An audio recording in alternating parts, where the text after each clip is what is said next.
Hello dear friends, I am glad to see you on my channel. Today we will discuss the latest reports from the Ukrainian front. Before we begin, I sincerely ask you to subscribe to the channel. Your subscription helps the channel grow. Thank you to everyone who has subscribed. We will start with the Sudzha salient, where the armed forces of the Russian Federation continue their offensive on the settlement of Sverdlikovo. Today, footage from Ukrainian objective control was published, showing how Ukrainian drones strike the forward positions of the Russian armed forces in this village. Based on this footage, we have updated our map. At the moment, according to the objective control footage, the Russian side already controls at least 80% of the settlement. Previously, the areas that have been updated today were considered disputed territory or covered by the fog of war. However, today, there is no doubt that the Russian side controls the majority of the settlement. Fighting also continues in the area of Cherkasskaya Konopelka and near the settlement of Faneva. Today, the Ukrainian side published objective control footage, specifically from the 82nd Brigade, showing an attempt at rotation by the Ukrainian forces. In this footage, we can see an armored vehicle moving toward Faneva to evacuate wounded soldiers, referred to as 300s, and replace them with fresh troops. The Russian side maintains full control of the situation.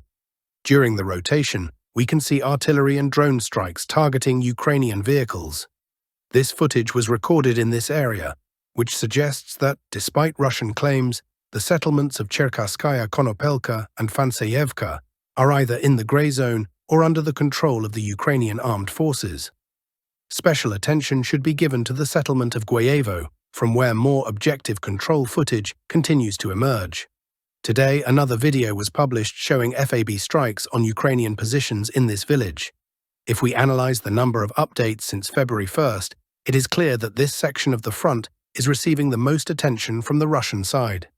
A significant amount of footage has been published from this small village, showing FAB bombings, missile strikes, and other weaponry being used.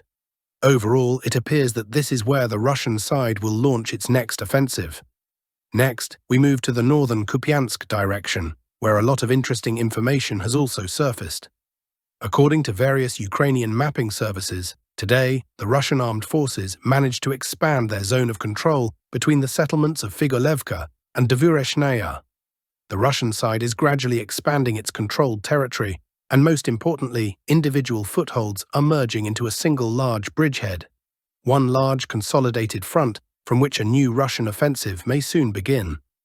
Once again, there has been much discussion today, both here and worldwide, about negotiations and peace agreements.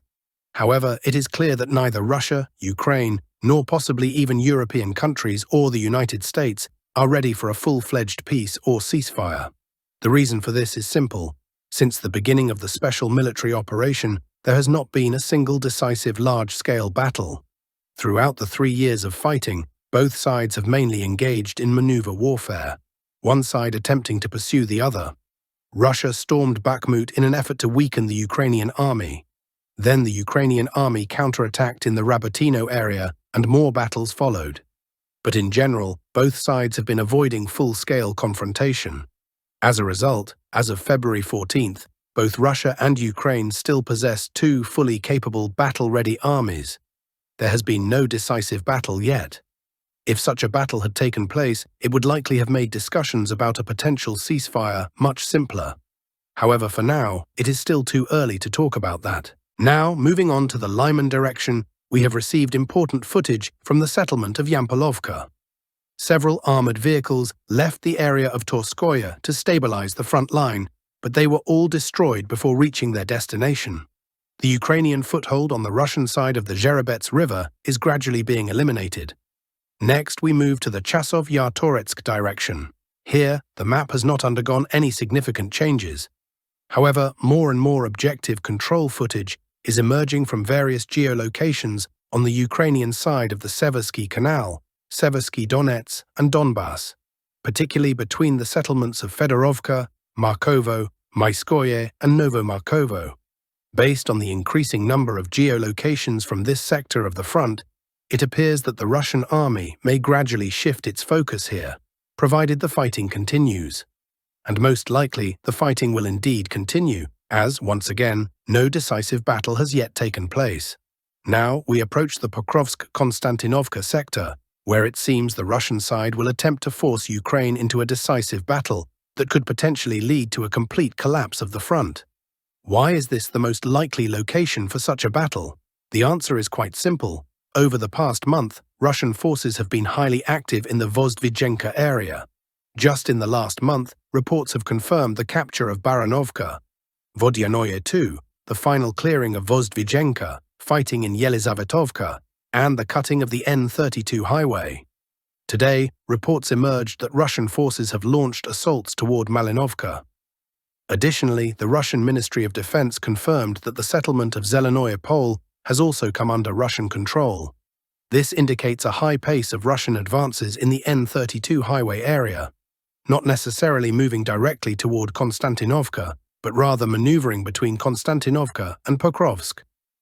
It appears that Russia's main objective in this sector is to break through the Ukrainian defense between these two settlements, then cut off the salient between Pokrovsk and Vozdvizhenka, effectively straightening the front line along Alexandro-Kalinovo and the Kliban-Byk reservoir. If Russian forces manage to penetrate the Ukrainian defense and secure the area up to Poltavka, fully taking control of this pocket, it would allow them to concentrate forces in this sector and decide on their next move. The Russian side would then have the strategic initiative to either advance westward toward Pokrovsk, striking Ukraine's flank, or shift toward Konstantinovka. The main challenge for Ukrainian forces is that once Russia secures this pocket, it will have the freedom to choose its next move, whether to attack Konstantinovka or Pokrovsk. This will force Ukraine to maintain an equal number of forces in both directions to defend against a potential attack on either Konstantinovka or Pokrovsk. This situation presents a significant challenge, given Ukraine's difficulties in securing Western support, manpower shortages, mobilization issues, and overall personnel quality. At some point, Ukraine will have to choose: defend Konstantinovka or defend Pokrovsk. If the Ukrainian side attempts to hold both, the situation could become extremely dire for them. It is highly likely that this sector will become the focal point of the decisive battle. Meanwhile, Russian forces are expected to continue their advance in the southern Donetsk direction, pushing toward the borders of the Zaporizhzhia and Dnipropetrovsk regions. Simultaneously, the offensive from Pokrovsk westward is also expected to progress. These battles are likely to unfold during the spring or early summer military campaign. It is possible that negotiations between Ukraine and Russia may begin during this period, and the outcome of the fighting in this sector could mark the end of the negotiation process. The results of these battles will determine which side has the upper hand in future agreements and influence the signing of any potential documents. Regarding the Pokrovsk direction, the situation remains obscured by the fog of war. Today, several videos were published showing advances toward the settlement of Lisovka. Ukrainian FPV drone operators have shared footage showing a Russian assault on Lisovka, airborne landings, and the destruction of several Russian vehicles. As a result, minor map updates have been made, suggesting that at least some farm areas have come under Russian control. As for Kotlina and Peshanaya, the situation remains uncertain and shrouded in ambiguity. It is unclear what exactly is happening there. Today, footage surfaced showing Russian troop movements in Kotlina and Ukrainian FPV drone strikes on Russian positions. However, some pro-Russian bloggers claim that Russian forces have decided to completely withdraw from Kotlina and are now regrouping along the railway line. All of Kotlino, except for its northern part and the Pokrovskaya mine administration, remains a grey zone. The Ukrainian side fully controls the southeastern part, but there is still no objective control footage. This means that adjustments to the front line in favor of the Ukrainian armed forces may soon occur in this area. Now we move toward the Andreeva fortified area, which traditionally provides the most geolocations. Today, the Russian Ministry of Defense confirmed firm control over the settlement of Dakhnoye in its latest report.